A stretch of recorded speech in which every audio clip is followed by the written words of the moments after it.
Hello दोस्तों, welcome to study 24 plus India's best learning app. बच्चों, हम लोग पिछले लेक्चर में हम लोग सीख चुके थे कि जो हम लोग त्रिकोणमितीय कॉन्सेप्ट पढ़े थे उसका यूज कैसे होता है, सवाल में कैसे किया जाना चाहिए, वो सारी प्रॉब्लम को हम लोग देखें और उदाहरण भी जितना था वो चीज़ हम लोग देखें। ठीक है, तो आज हम लोग उसी लेक्चर को आगे बढ़ाएंगे, उसी उदाहरण को अगले उदाहरण की और जाएंगे और देखेंगे कि किस प्रकार का सवाल पूछा जाता है एग्जाम में और किस प्रकार का सवाल बुक में दिया हुआ है। तो उसे देखते हैं और एक्सप्लेनेशन करते हैं। चलिए बने रहिएगा स्टडी 24 के साथ। चलिए देखते हैं, यहाँ पे कह रहा है कि टेन थीटा फोर, ये हम लोग पिछले लेक्चर में कर चुके हैं ना, ये हम लोग पिछले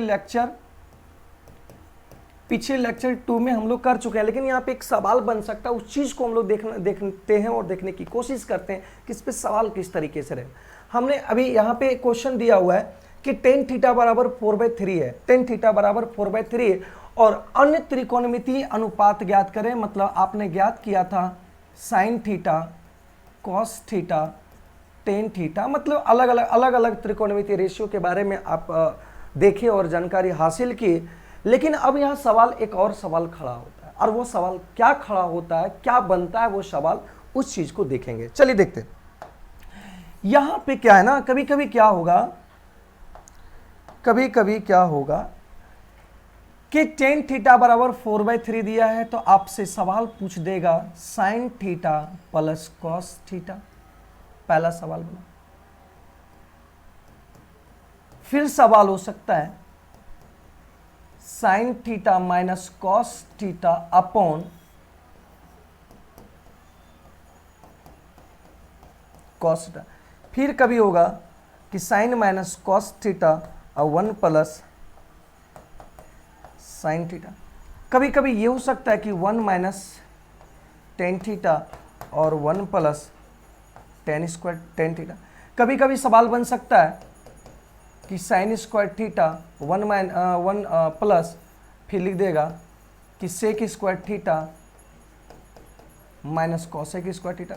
मतलब कुछ भी दे सकता है, तो देखिएगा, घबराने की कोशिश मत कीजिएगा, घबराइएगा नहीं, क्योंकि सवाल में आपका टेन थीटा का वैल्यू दिया हुआ है। तो ये P है और ये B है, तो H हम लोग निकाल लेंगे किससे?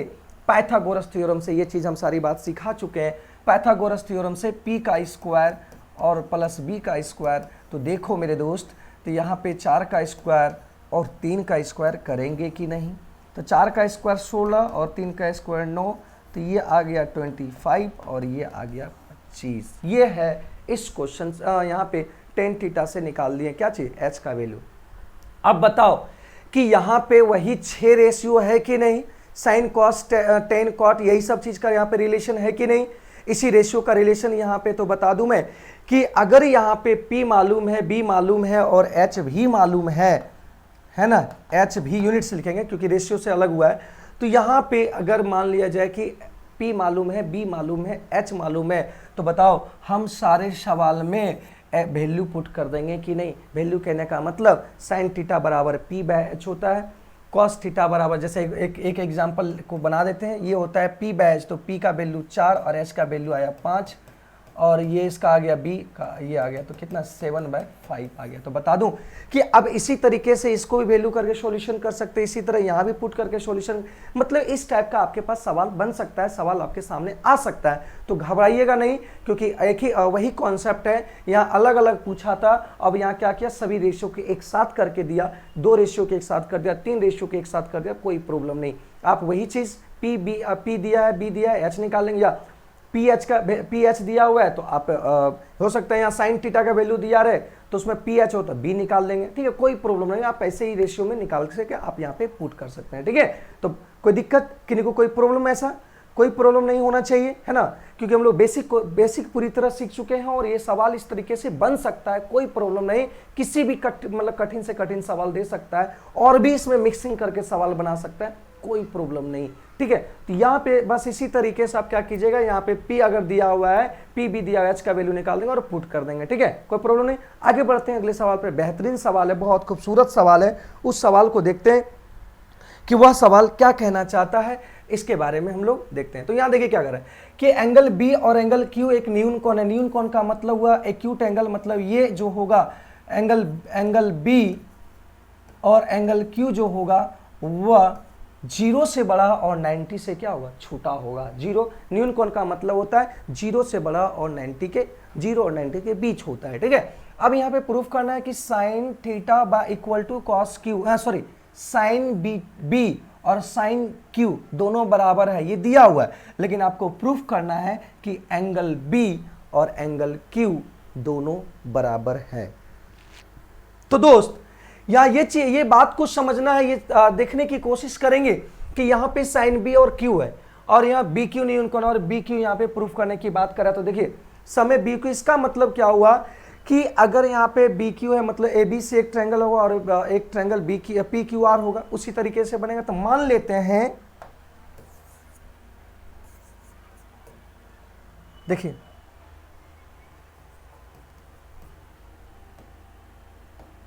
मान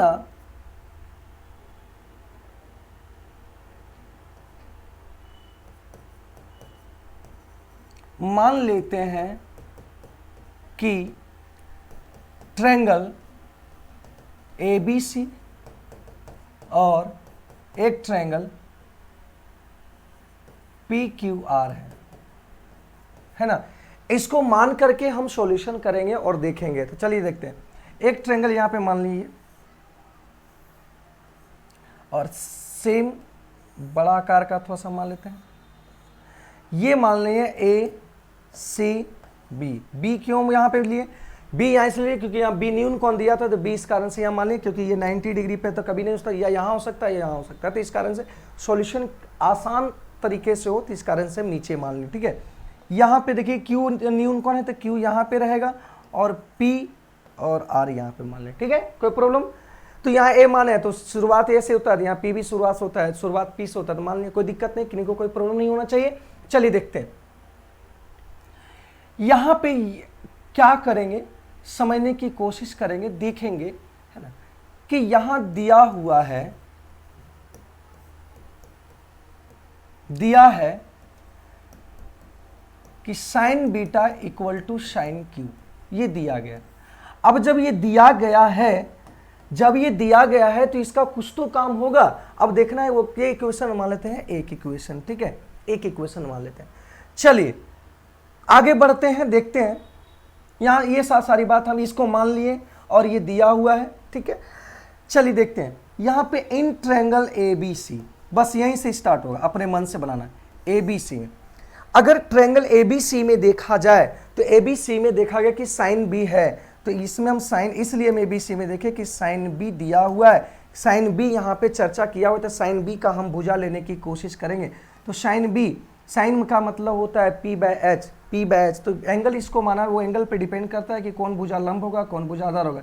तो ये एंगल, ये सामने वाला सम्मुख जो होगा वो परपेंडिकुलर होगा, मतलब साइन बी का होगा ए सी, है ना, ए सी अपॉन ये कर्ण है तो कर्ण होगा ए बी। कोई दिक्कत किन्हीं को कोई प्रॉब्लम नहीं ना। अब चलिए देखते हैं, ये हो गया साइन बी का, ठीक है।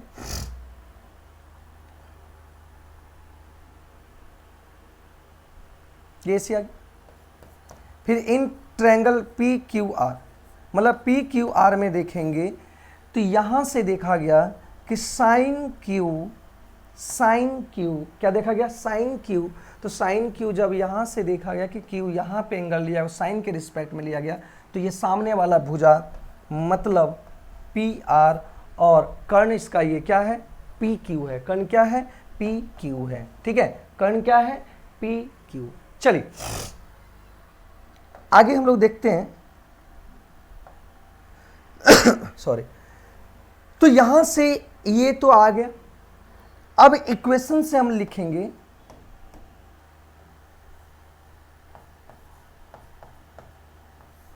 इक्वेशन 1 से। इक्वेशन 1 कह रहा है कि साइन बी और साइन क्यू बराबर है। तो बताओ इक्वेशन बी कह रहा है कि इक्वेशन 1 कह रहा है कि साइन बी और साइन क्यू, तो साइन बी का वैल्यू कितना है, AC अपॉन AB। अब साइन क्यू का वैल्यू देखो कितना है, पी आर बटा पी क्यू, है कि नहीं, किन्हीं को कोई प्रॉब्लम नहीं आता नहीं ना। चलिए अब जैसे यहां पे लिखे हम एक चीज समझाने की कोशिश करें कि ए बाय बी और सी बाय डी, तो बताओ इसको यहां पे ले जा सकते हैं कि नहीं, और ये यहां आ सकता है कि नहीं, क्रॉस मल्टीप्लिकेशन हो सकता है, एक्सचेंज हो सकता है, तो यहां पे आ सकता है ए सी और यहां हो सकता है बी डी।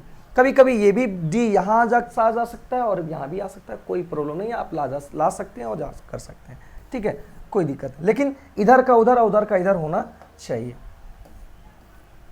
तो उसी चीज को हम लोग यहां पे यूज करेंगे। चलिए देखते हैं, इसको क्या करते हैं कि पी आर को यहां ले आते हैं, तो ए सी बटा पी आर और ए बी को ऊपर ले जाते हैं, तो ए बी बटा पी क्यू। जब ए सी बटा पी आर है और ए बी बटा पी क्यू है, मतलब यहां देखा गया कि ए सी है ना, ए सी और बटा पी आर, मतलब ये भुजा और ये भुजा का रेशियो बराबर है ए बी बटा पी क्यू का रेशियो। ये प्रूफ हो गया कि ये भुजा और ये भुजा बराबर है, और ये भुजा और ये भुजा बराबर है। अगर ये भुजा और ये भुजा प्रूफ हो जाए कि यह मतलब सी और बी और आर क्यू अगर बराबर हो जाए, तो हम कह सकते हैं, अगर बराबर हो जाए तो हम कह सकते हैं, मतलब इसका रेशियो मतलब ए सी और पी आर का रेशियो और ए बी और पी क्यू का रेशियो अगर बराबर है, तो हम कह सकते हैं कि इसका भी रेशियो अगर बराबर हो जाए, तो हम कह सकते हैं कि ये एंगल बी और एंगल क्यू बराबर होगा। मतलब इसका कहने का मतलब अगर तीनों भुजा का रेशियो अगर बराबर हो जाएगा, तो हम कह देंगे कि दोनों त्रिभुज समरूप है। समरूप कहने का मतलब ये समान आकार का है, समान देखने को है, लेकिन सिर्फ एक छोटा एक बड़ा उससे कोई फर्क पड़ने वाला नहीं है, समान आकार का है। जैसे हम कह देते हैं कि ये 2 है, ये 4 है, तो 2/4, ये दोनों भुजा सेम है, ए सी और पी आर है। हम कहते हैं कि ये 4 है और ये 8 है, तो 4/8 हो गया, और ये कह देंगे कि 1 है और ये 2 है, तो ये हो जाएगा कि नहीं, देखो तो 2 दूनी तो 1/2 बराबर हो गया कि नहीं। तो ये छोटा है लेकिन वो बड़ा है, लेकिन समान आकार का, इसको हम कहते हैं समरूप। अगर बराबर हो जाए, समान हो जाए, तो एंगल तो हमेशा वही रहेगा। जैसे हम कह रहे हैं कि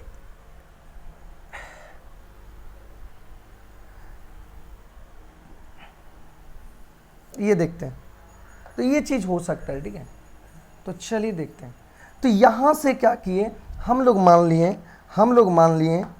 मान लिए इसके बदले के मान लिए, क्या मान लिए, के मान लिए। अगर A C by P R, A C upon P R का रेशियो और A B upon P Q का रेशियो के मान लिया, अगर इसका भी ये ए सी बी बी सी बटा क्यू आर इक्वल टू किया जाए, तो प्रूफ हो जाएगा कि दोनों त्रिभुज समरूप है। तो चलिए देखते हैं और कोशिश करते हैं। तो इसको मान लेते हैं इक्वेशन 2 और आगे बढ़ते हैं, सॉल्यूशन को आगे बढ़ाते हैं और आगे बढ़ाने की कोशिश करते हैं। तो चलिए देखते हैं यहाँ पे थोड़ा सा कि ए सी बटा पी आर बराबर के होगा और इसके बराबर भी के होगा। तो हम यहाँ से लिख सकते हैं, ए सी इक्वल टू के इंटू पी आर। जैसे हम कह देंगे कि ए बटा बी इक्वल टू के है, तो हम लिख सकते हैं ये के भी हो, है ना। उसी तरीके से हम वहां भी हम कर सकते हैं। तो उसी तरीके से, उसी प्रकार से हम लोग करते हैं।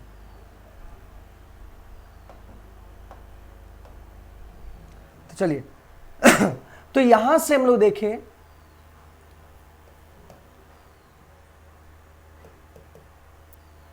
चूंकि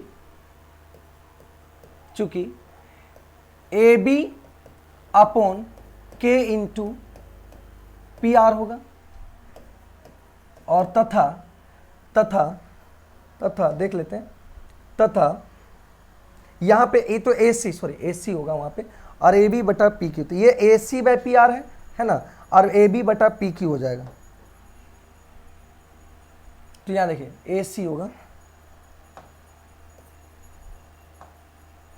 है ना,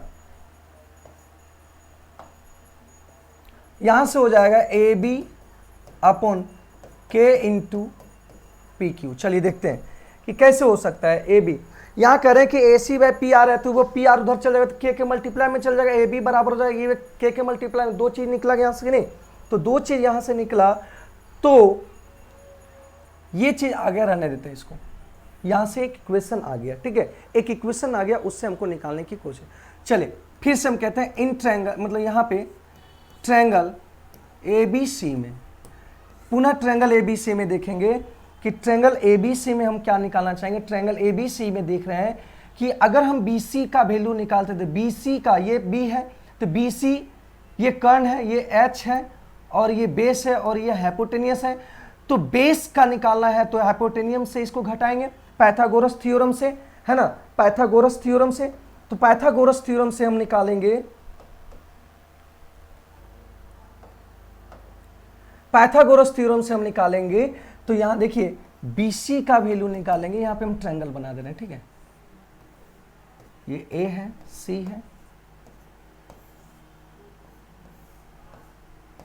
P Q R है, ठीक है। तो यहां पे अगर BC का वैल्यू निकालो, वही ट्रायंगल को यहां बना दे, BC का निकालना है तो AB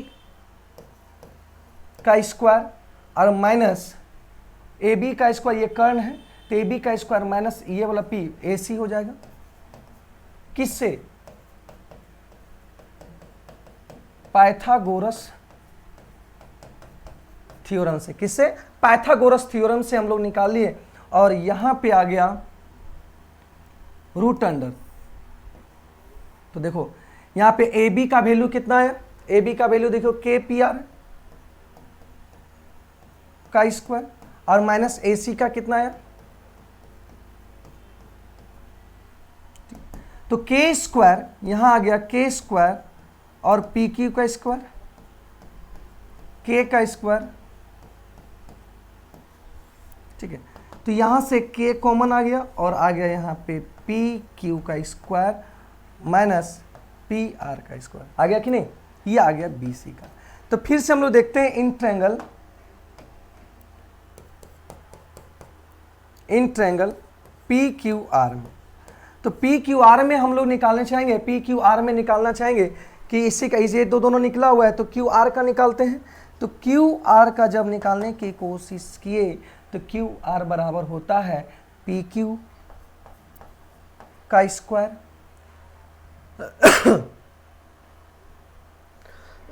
पी क्यू का स्क्वायर माइनस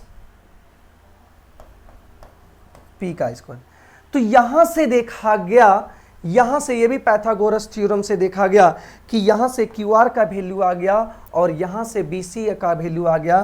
तो हम यहां से लिख सकते हैं, यहां से हम लिख सकते हैं, यहां से हम लिख सकते हैं कि बी सी, यहां से हम लिख सकते हैं बी सी बटा क्यू आर, बी सी बटा क्यू आर लिखेंगे तो बताओ बी सी का वैल्यू आ गया, है ना, बी सी आ गया और क्यू आर का वैल्यू आ गया। तो देखो मेरे दोस्त ये दोनों कट गया कि नहीं, आ गया के बी सी और क्यू ए आर बराबर ये आ गया। तो ये इक्वेशन आ गया कितना, मान लिया थर्ड।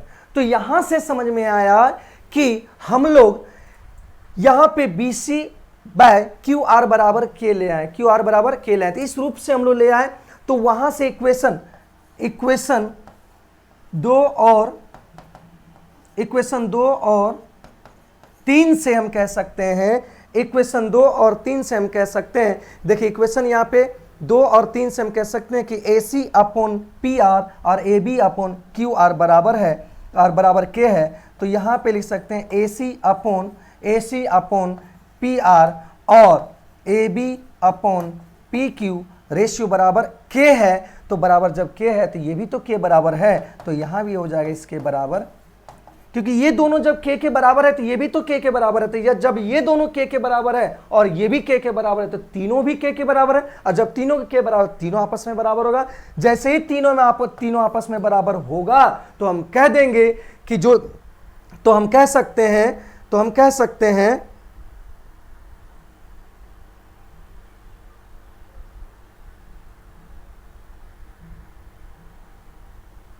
तो हम यहां पे कह सकते हैं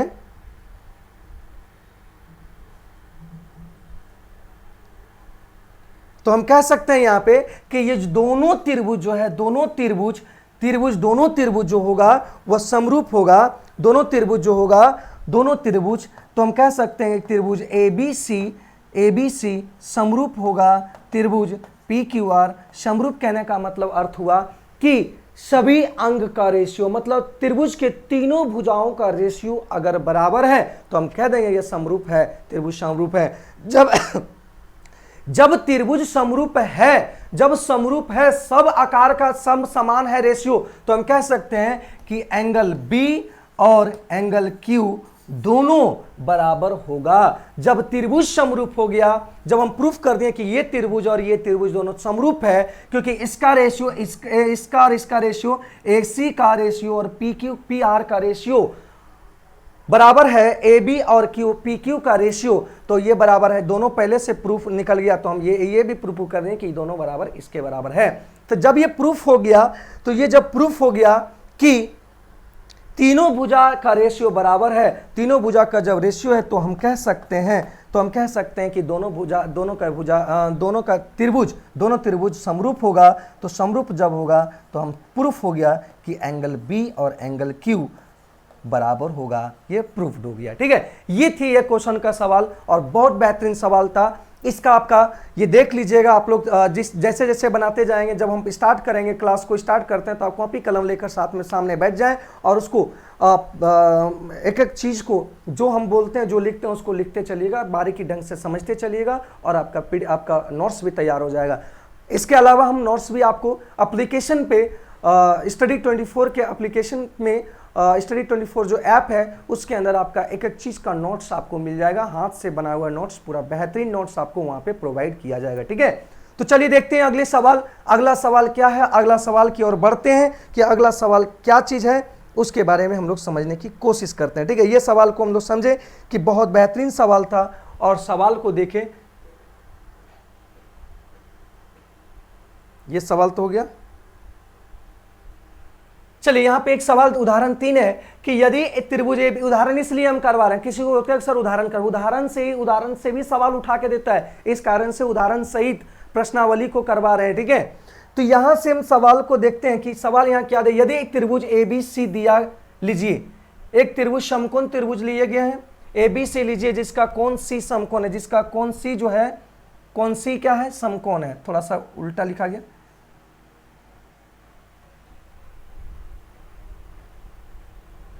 C समकोण है, मतलब यहां से चेंज करना पड़ेगा।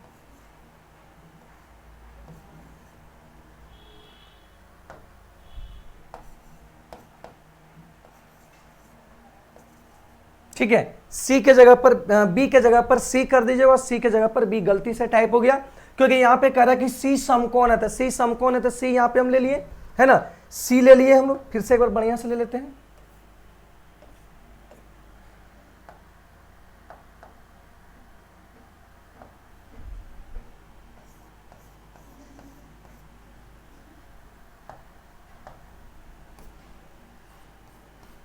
C और यहां पे ले लिए B। ठीक है, सुधर गया। चलिए यहां पे कह रहा है कि C समकोण है, तो C समकोण ले लिए। अब यहां पे कह रहा है कि AB 29 इकाई है और BC जो है वो 21 है और A कोण एंगल ABC थीटा है, एंगल ABC थीटा है, एंगल ABC क्या है, थीटा मान लिया। ठीक है, तो यहां पे कह रहा है कि देखिए आकृति 8 ये आकृति है, इसमें आकृति 8.10 इसी को बोला गया है। तो निम्नलिखित का मान ज्ञात कीजिए, मतलब ये ज्ञात करना है। पेज नंबर 198 का सवाल है। जब त्रिकोणमिति निकालिएगा, पेज BTVC जो बिहार बोर्ड में बुक चलता है, वो बुक का अगर 198 का पेज निकालिएगा, उदाहरण 3 दिखा रहेगा, ये सवाल आपका दिया हुआ है। चलिए बढ़ते हैं सवाल की ओर, देखते हैं क्या सवाल है। कर कि cos square plus sine square theta का वैल्यू निकालें, cos square theta minus sine square theta का वैल्यू निकालें, इसके बारे में कह रहा है बनाने का। तो चलिए देखते हैं।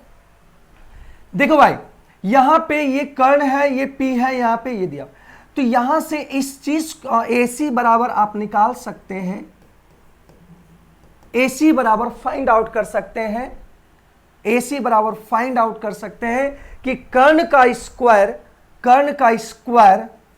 स्क्वायर पाइथागोरस थ्योरम से, किसके थ्योरम से, पाइथागोरस थ्योरम से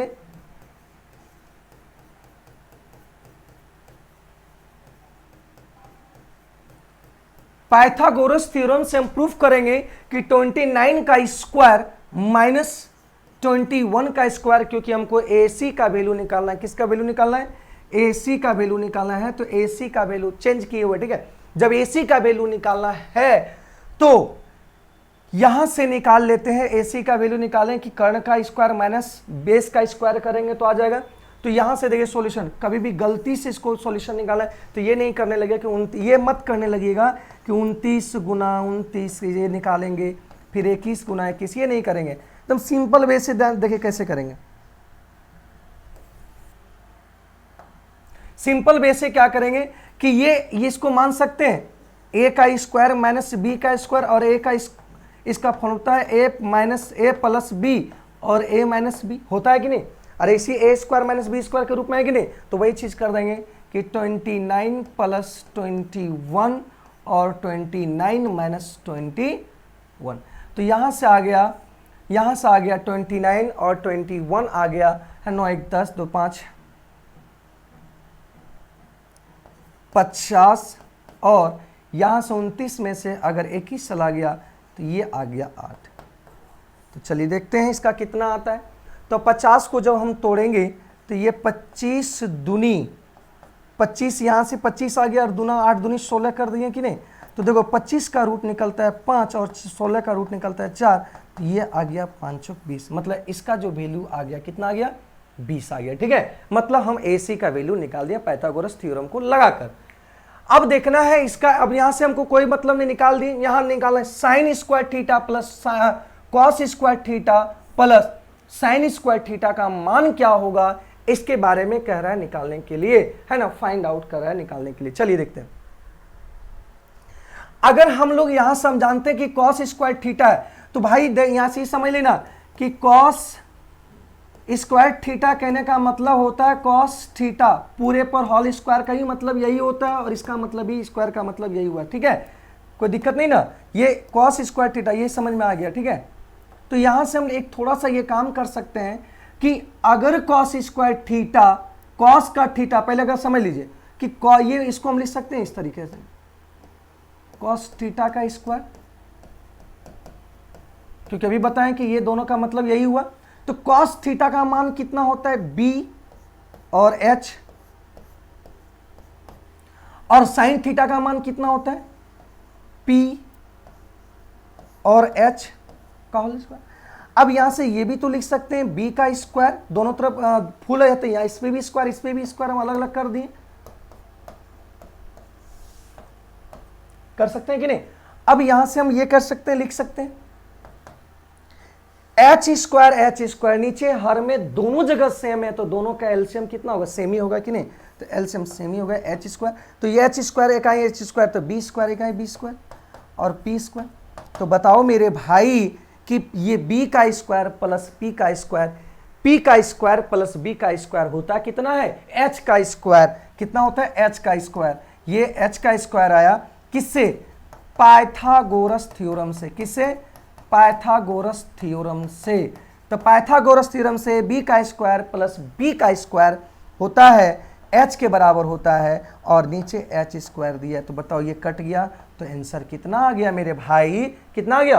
1 आ गया। आंसर कितना आ गया? 1 आ गया, ठीक है।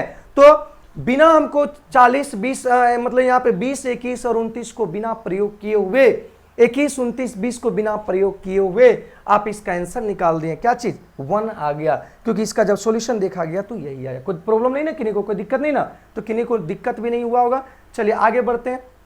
तो इसका आ गया आंसर कितना? 1। आप ऐसे ही देखें कि जब उसका हम पी बाय एच और बी बाय एच के टर्म में लिए तो ये कट छट कर आ गया 1, तो हमको पुट करने की जरूरत नहीं पड़ा। अगर आप ये कहते हैं कि सर नहीं हमको पुट करके आंसर निकालना है तो पुट करेंगे, अगर मतलब ये वैल्यू भी अगर पुट करके निकालेंगे, यहाँ पे वैल्यू लिख देंगे। कॉस थीटा है तो कॉस थीटा का मान कितना होगा? 21/29 का होल स्क्वायर, और अगर साइन का कितना होगा? 20 और 29 का स्क्वायर होगा मेरे भाई। जब स्क्वायर भी आप निकालेंगे तो आंसर जो होगा वही 1 आएगा। इसका जब सॉल्यूशन कीजिएगा तो कट छट के वही आंसर 1 ही आ जाएगा, ठीक है। तो हम लोग क्यों ना यहीं पे हटा के कर लिया कि उतना सॉल्यूशन क्यों करेंगे, है ना। तो आपके मन में अगर है कि नहीं हमको करना है तो सर तो हम लिख दिए सर, आप कर सकते हैं, ठीक है। करके इसको जब सॉल्यूशन कीजिएगा कि 21 का स्क्वायर, है ना, और 29 का स्क्वायर, 20 का स्क्वायर और 29 का स्क्वायर करके आप सॉल्यूशन कर लेंगे, आंसर आ जाएगा। कोई दिक्कत? ऐसे भी कर सकते हैं कि 29 का स्क्वायर है तो ये 29 का स्क्वायर आ गया और ऊपर आ गया 21 का स्क्वायर और प्लस 20 का स्क्वायर। बताओ 21 का स्क्वायर प्लस 20 का स्क्वायर 29 का स्क्वायर होता है कि नहीं। तो 29 का स्क्वायर बटा 29 का स्क्वायर कट के देखो 1 ही आया कि नहीं मेरे दोस्त। तो ये है, हम बिना कुछ किए हुए या इसको भी ऐसे भी बना सकते हैं, इसे इस तरीके से भी बना सकते हैं और इस तरीके से भी बना सकते हैं, कोई फर्क नहीं पड़ता, आंसर वही आना है, ठीक है। चलते हैं सेकंड नंबर सवाल पे कि सेकंड नंबर सवाल क्या कहना चाहता है और क्या कहता है उसके बारे में देखेंगे, ठीक है। तो यहाँ तक हम लोग देखें कि कंप्लीट कर लिए, तो इसको उड़ा दिए, तो इसका आंसर आ गया, इसका आंसर आ गया, कितना आ गया मेरे दोस्त, आंसर आ गया 1। तो चलिए अगला सवाल की ओर बढ़ते हैं कि अगला सवाल क्या दिया हुआ है। तो कॉस स्क्वायर थीटा जब हम निकालने के चाहते हैं, कॉस स्क्वायर थीटा का अगर निकालते हैं तो कॉस स्क्वायर थीटा यहाँ पे आप कहिएगा सर किस तरीके से, तो उस तरीके से हम निकालते हैं कि कॉस थीटा का यहाँ होगा बी बाय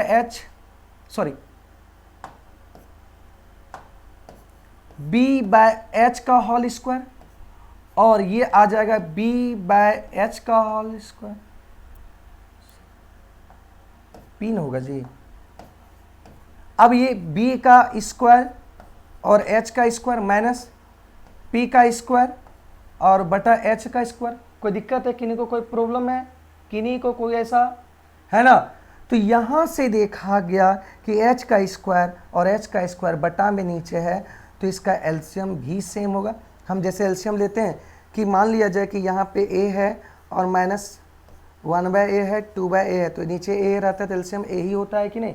तो कोई दिक्कत नहीं, ये चीज़ सारी बात को आप लोग पहले से जानते होंगे, उम्मीद करते हैं। तो एच स्क्वायर यहाँ आ गया बी का स्क्वायर माइनस पी का स्क्वायर। क्या आया मेरे दोस्त, बी का स्क्वायर माइनस पी का स्क्वायर। तो बताओ कि बी का स्क्वायर कितना है बी मतलब ये हो गया बेस, तो 21 का स्क्वायर।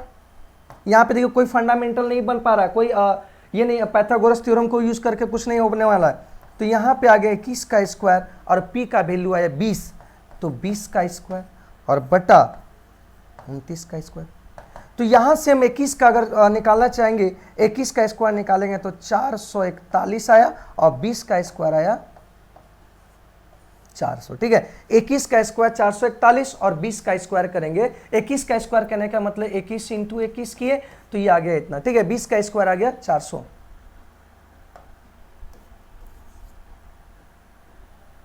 कोई दिक्कत? अब यहां देखेंगे 29 का स्क्वायर, तो 29 का स्क्वायर किन्हीं को अगर मालूम होगा तो आप निकाल सकते हैं या शॉर्टकट भी निकाल सकते हैं, 30 माइनस 1 कर सकते हैं कि नहीं। तो इस तरीके से भी निकाल सकते हैं या डायरेक्ट आप गुना कर देंगे, 29 गुना 29, 9 9 81, 9 दूनी 18, 18 और 8 हो गया 26 और 29 दूनी हो जाता है 9 दूनी 18, दूनी 4 1 5, ये आ गया मेरे दोस्त। तो यहाँ से आ गया 1 8 6 14 7 1 8, 841 आ गया मेरे भाई। आया कि नहीं, देख लो तो 8 6 14 4 5 2 7 1 8, मतलब यहाँ आ गया 841, मतलब यहाँ से घटा 41 बटा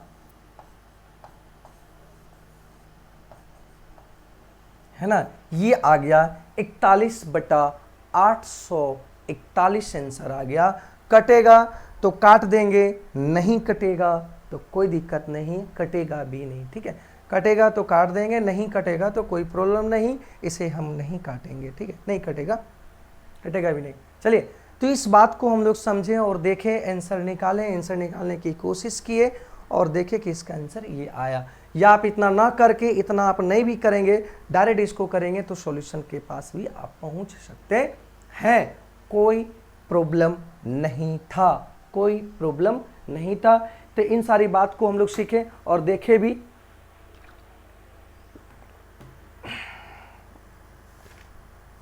तो इन सारी बात को हम लोग देखे और सॉल्यूशन भी किए और बना भी आंसर और बनाए भी। तो किस तरीके से इसका देखें कि आंसर क्या आया और देखने को क्या मिला। तो सारी प्रक्रिया को हम लोग देखें और कोशिश किए कि आंसर क्या होगा, ठीक है ना। तो ये आ गया इसका आंसर। अब बढ़ते हैं नेक्स्ट आंसर पे कि नेक्स्ट क्या कहता है। तो उम्मीद करते हैं कि ये सारी बात आपको समझ में आ गया होगा, है ना, हर ढंग से समझ में आ गया किस तरीके से हम यूज़ करना चाहिए, कैसे निकल। यहाँ पे कुछ भी दे सकता है, कोई प्रॉब्लम नहीं, या कुछ भी क्यूब में दे सकता है, स्क्वायर में दे सकता है, कुछ भी लिख दो, उससे कोई मतलब नहीं, अब आंसर आना ही है। तो चलिए अगला बढ़ते हैं, अगले सवाल की ओर निकल देखते हैं कि अगला सवाल क्या दिया हुआ है। तो अगला सवाल है कि एक समकोण त्रिभुज ABC में, एक समकोण त्रिभुज है ना, एक समकोण त्रिभुज ABC है और जहां B समकोण है, B के बारे में कह रहा है कि B समकोण के पास, ठीक है, B समकोण है। चलिए अब यहां पे B समकोण के पास कह रहा है, अब कह रहा है कि tan A 1 डिग्री है। tan A के बारे में कह रहा है, tan A जो कह रहा है दिया गया है कि 1 है, ठीक है। तो हमको ये करना है, प्रूफ सत्यापित करना है कि ये दोनों क्या 2 sin A into cos A 1 के बराबर होगा। चलिए देखते हैं होगा कि नहीं होगा, वो यहाँ पे डिपेंड करता है। तो A के बारे में थोड़ा सा ये चेंज कर रहे हैं, थोड़ा कंस्ट्रक्शन में हम चेंज करने की कोशिश करते हैं।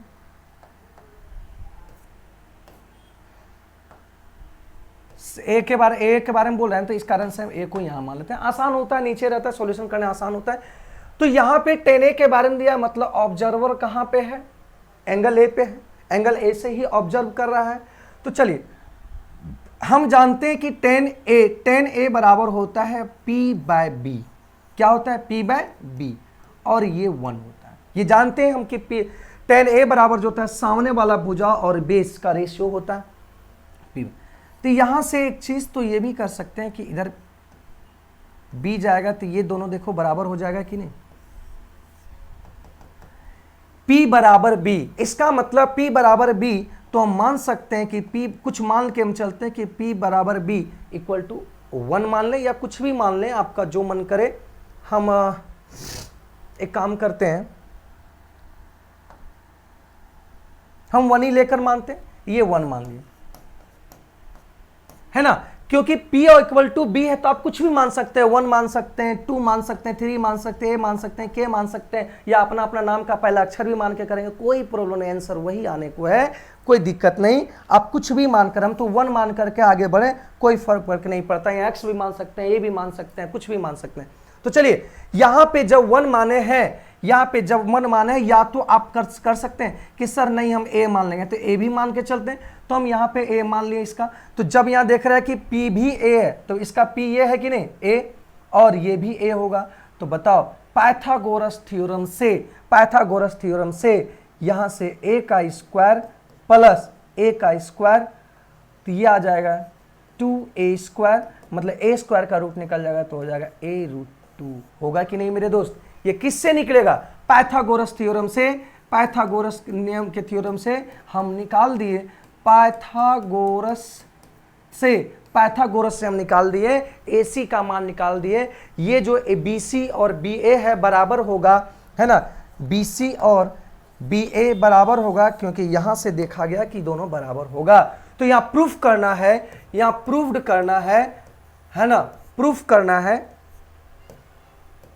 प्रूफ करना है कि 2 sin A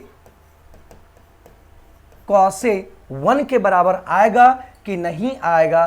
तो हम देखते हैं, हम LHS मतलब ये लेफ्ट हैंड है, तो LHS हम इससे प्रूफ करते हैं, है ना, LHS से हम लेते हैं, ठीक है, LHS से यूज करते हैं। 2 इंटू साइन A का मान अगर निकालेंगे तो बताओ मेरे दोस्त, साइन A का वैल्यू, यहाँ पे एंगल, इस एंगल के बारे में बोल रहा है, तो साइन A का वैल्यू P होता है, तो एक P के जगह पर क्या है A, और H होता है, तो H के जगह पर क्या है A√2 है, फिर इंटू कॉस का निकालेंगे, तो कॉस A का वैल्यू, तो ये कॉस A होता है B/H, तो B यहाँ आधार बटा कर्ण, तो आधार कितना है A है, और कर्ण कितना है A√2 है। तो देखते हैं A से A कटा, तो 2, और √2 इंटू √2 को मल्टीप्लाई करेंगे तो 2 ही होगा, और कट करिए 1 है। अब कहिएगा सर √2 इंटू √2 कैसे हुआ 1, तो देख लो मेरे भाई कि 2 पर पावर 1/2 लिखेंगे, √2 का मतलब आई इंटू 2 पर पावर 1/2 लिखेंगे। कोई दिक्कत? जब बेस सेम होता है, आप जानते हैं कि जब बेस सेम होता है तो पावर क्या होता है, जुट जाता है। पावर क्या होता है, जुटेगा। तो पावर जुटेगा 1/2 मतलब आधा और आधा जुटेगा, कितना होता है, आधा और आधा कितना होता है, फुल हो जाता है। मतलब ये आ गया 2 पर पावर 1 मतलब 2, तो ये कट कर आ गया 1, मतलब ये किसके बराबर आ गया, RHS के बराबर आ गया। तो हम कह सकते हैं कि ये सत्यापित है, ये सही है, और ये प्रूफ हो गया कि 2 sin A और cos A = 1, ये प्रूफ हो गया। ये क्या हुआ, प्रूफ्ड हो गया मेरे भाई। किन्हीं को कोई प्रॉब्लम इसमें, ये प्रूफ हो गया कि ये आंसर यहाँ पे 2 sin A × cos A = 1 होगा। ये प्रूफ्ड हो गया। कोई दिक्कत किन्हीं को कोई प्रॉब्लम नहीं होना चाहिए। तो ये सवाल हम लोग देखें और क्वेश्चन को देखने की कोशिश किए और किस तरीके से बना इसे भी देखें, ठीक है। चलिए अगले सवाल की ओर बढ़ते हैं। ये तो हमको लगता है कि किन्हीं को कोई प्रॉब्लम नहीं होना चाहिए, और जिनको थोड़ा सा प्रॉब्लम हो तो वो देखें और बारीकी ढंग से पॉज करके वीडियो को देखें, एक एक लाइन को पॉज करके समझें, है ना। वीडियो को पॉज कर दीजिए, उसके बाद समझने की कोशिश कीजिए, सब सारे बात समझ में आ जाएगा। इसका PDF आपको मिल जाएगा। स्टडी 24 के एप्लीकेशन डाउनलोड कीजिएगा, उसमें डाउनलोड किए अपना रजिस्टर कीजिएगा नंबर और नाम को, उसके बाद आपको PDF वहां से मिल जाएगा। चलिए आगे बढ़ते हैं अगले सवाल पर कि अगला सवाल क्या है, देखते हैं अगला सवाल क्या है। तो अगला सवाल, आपका अगला सवाल स्क्रीन पे ये रहा कि ट्रायंगल OPQ में जिसका कोण P समकोण है।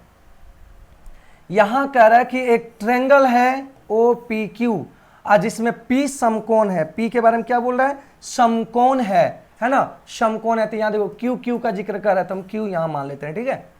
इजी वे से मानते हैं कि सॉल्यूशन आसान है, मतलब थोड़ा सा और कोई फर्क नहीं पड़ता है। और ऑब्जर्वर जो है, ऑब्जर्वर यहां कह चुका है कि ये ऑब्जर्वर यहां पे यहां है ना, Q के बारे में बोले तो ऑब्जर्वर यहां पे, मतलब Q पॉइंट पे। चलिए देखते हैं। OP = 7 दिया हुआ है, ठीक है, और यहां पे दिया हुआ है A, OQ - PQ। तो देखो यहां पे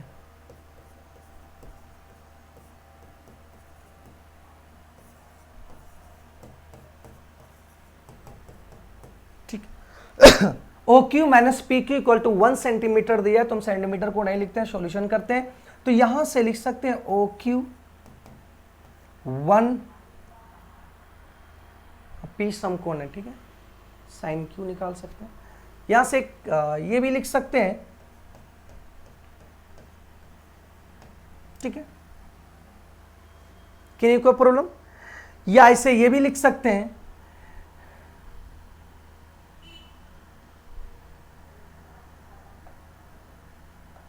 ये भी लिख सकते हैं कि 1 को इधर ले आए, तो ये भी लिख सकते हैं PQ, है ना, सॉरी, PQ = OQ - 1, ये भी आ सकता है, कोई प्रॉब्लम नहीं। तो कोई दिक्कत नहीं, OQ - PQ लिखा है ना, OP लिया गया है, तो P समकोण है Q, इसको O मान लेते हैं, ठीक है। तो OQ भी मान सकते हैं, या इस तरीके से भी हो सकता है, क्योंकि अगर दोनों तरफ यहाँ पे अगर मान ले उधर ले जाएं तो ये आ गया, या तो हम ये इसको इधर ले जाएं तो उधर भी आ जाएगा, तो OQ - 1 हो जाएगा, है ना। तो इस तरीके से भी लिख सकते हैं। तो यहाँ पे लिखने का तरीका आपका कुछ भी हो सकता है, लेकिन जो सॉल्यूशंस होगा, जो सॉल्यूशंस हम लोग करेंगे, वह सॉल्यूशन देखने को मिलेगा। उससे कोई फर्क नहीं पड़ता है कि आपका क्या हो सकता है आगे। तो सॉरी,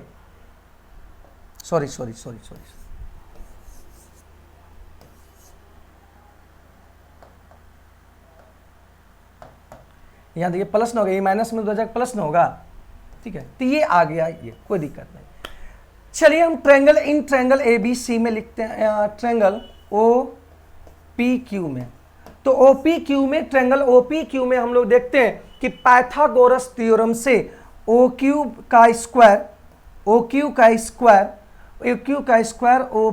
स्क्वायर और प्लस PQ का स्क्वायर होता है मेरे भाई, होता है कि नहीं।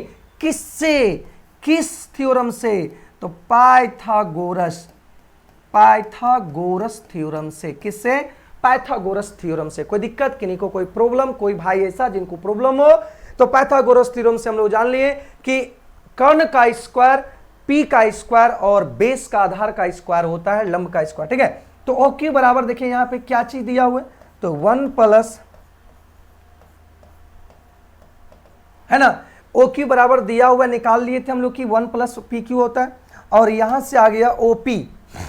तो ओपी यहां देखिए कितना दिया हुआ है भाई मेरे, ओपी दिया हुआ है 7 सेंटीमीटर का स्क्वायर। ओपी दिया हुआ है ना, यहाँ पे गिवन है। ओ क्यू बराबर यहाँ दिया हुआ, ओपी बराबर 7 दिया हुआ है मेरे भाई। ठीक है, ओपी दिया हुआ है और प्लस पी क्यू, इसे निकालना है। चलिए देखते हैं, आगे बढ़ते हैं, सवाल अपने आप निकल जाएगा। तो हम जानते हैं कि ए प्लस बी का होल स्क्वायर है, तो ए प्लस बी का होल स्क्वायर का फॉर्मूला क्या होता है मेरे दोस्त? ए प्लस बी का स्क्वायर होता है मेरे दोस्त ए का स्क्वायर प्लस 2ab या b का स्क्वायर होता है मेरे भाई। तो यहां से आ गया 1 का स्क्वायर या 2 इंटू ए, तो यहां 1 इंटू पी क्यू और पी क्यू का स्क्वायर मेरे भाई 7 सती 49, और यहां आ गया पी क्यू का स्क्वायर भाई। तो यहां पे देख लो मेरे भाई कि, तो यहां पे देख रहे हो कि बराबर के इधर भी पी क्यू का स्क्वायर है, बराबर के इधर भी पी क्यू का स्क्वायर। अगर दोनों तरफ रहे तो बैलेंस करता है, उसको क्या खत्म कर देने की जरूरत, या इसे जब इधर लाएंगे तो माइनस में होगा कि नहीं, एक प्लस में हो जाएगा एक माइनस में होगा, तो प्लस माइनस जब रहता है तो कट जाता है कि नहीं, तो इसको हम यहीं से उड़ा देंगे, डायरेक्ट खत्म कर देंगे, इससे कोई मतलब नहीं है। ठीक है, हट गया, क्योंकि ये जब इधर लाएंगे निगेटिव में आ जाएगा, तो दो बराबर के अगर इधर दोनों साइड एक साथ एक जैसा रहे तो हटा देंगे, उसको खत्म कर देंगे। चलिए आप देखते हैं, यहां से ये 1 का स्क्वायर 1 होगा तो उधर जाएगा, तो ये कितना होगा 49 माइनस 1, और ये आ जाएगा 2 इंटू पी क्यू। कोई प्रॉब्लम किन्हीं को, कोई मेरे भाई जिनको प्रॉब्लम हो? पाइथागोरस थ्योरम से यहां से हम कर लिए। अब देखो यहां पे पी क्यू, 2 पी क्यू आ गया कितना 48 आया मेरे भाई। चलो देखते हैं यहां से, तो पी क्यू आ गया 48, जब इधर से 2 है तो नीचे जाएगा बटा में, तो बटा 2 आ गया, तो ये आ गया कितना 24 बार में डिवाइड हुआ, तो पी क्यू बराबर आ गया कितना 24, मतलब पी क्यू बराबर कितना आ गया, मतलब ये फाइंड आउट हो गया कि ये 24 आ गया। तो 24 जब आ गया तो हमको क्या फाइंड आउट करना है मेरे भाई, तो ओपी दिया हुआ है 7, ओपी कितना दिया हुआ भाई 7 दे चुका है। तो बताओ पी क्यू निकल सकते हैं कि नहीं, इस 24 को यहां पे पी क्यू के यहां पे अगर 24 पुट कर दें, और तो बताओ, तो यहां से ओ क्यू निकल जाएगा, 24 उधर जाएगा तो ये 25 आ जाएगा, मतलब ये 25 आ गया। ये फाइंड आउट हो गया कि नहीं। इस वैल्यू को इसमें जब पुट किए, तो जब वैल्यू पुट किए तो O Q minus P Q का वैल्यू यहाँ 24 निकल गया, उधर तो उधर माइनस उधर जाएगा, लेकर जाएगा बाउंड्री के पास जाएगा तो पॉजिटिव हो जाएगा, और ओ क्यू बराबर आ गया 25। किन्हीं को कोई प्रॉब्लम? तो ये था आपको निकाले, पाइथागोरस थ्योरम से निकाल लिए।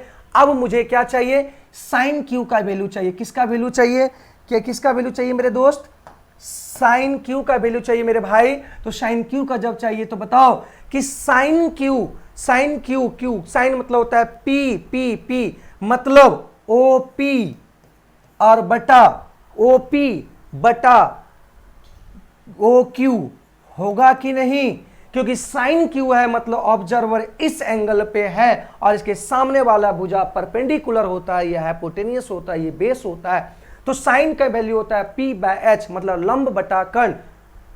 तो यहां पे लंब 7 और कर्ण, तो ये आ जाएगा OP आ गया 7 और ये आ गया 25, आंसर हो गया मेरे भाई। दूसरा है cos q, तो cos q का वैल्यू होगा, ये आधार हो गया PQ और OQ हो गया, तो ये हो गया 24/25 मेरे भाई। तो ये सारी बात आ गया, इसका आंसर आ गया, एक का आंसर आ गया 7 बटा कितना आ गया 25 है ना, 7/25 और एक का आंसर आ गया 24/25। किन्हीं को कोई प्रॉब्लम नहीं होना चाहिए, क्योंकि बारीकी ढंग से चीज हम एक्सप्लेनेशन करते हुए बढ़ रहे हैं, तो इस कारण से कभी दिक्कत नहीं होना चाहिए। हम चलते हैं अगले सवाल पर कि अगला सवाल क्या दिया हुआ है। अगला सवाल क्या दिया हुआ है आगे देखते हैं भाई। यहां से इसका हो गया ना, हाँ हो गया। तो यहां तक अभी हम लोग सवाल देखें और हम यहीं तक स्टॉप करेंगे क्योंकि एक उदाहरण पूरा कंप्लीट हो गया।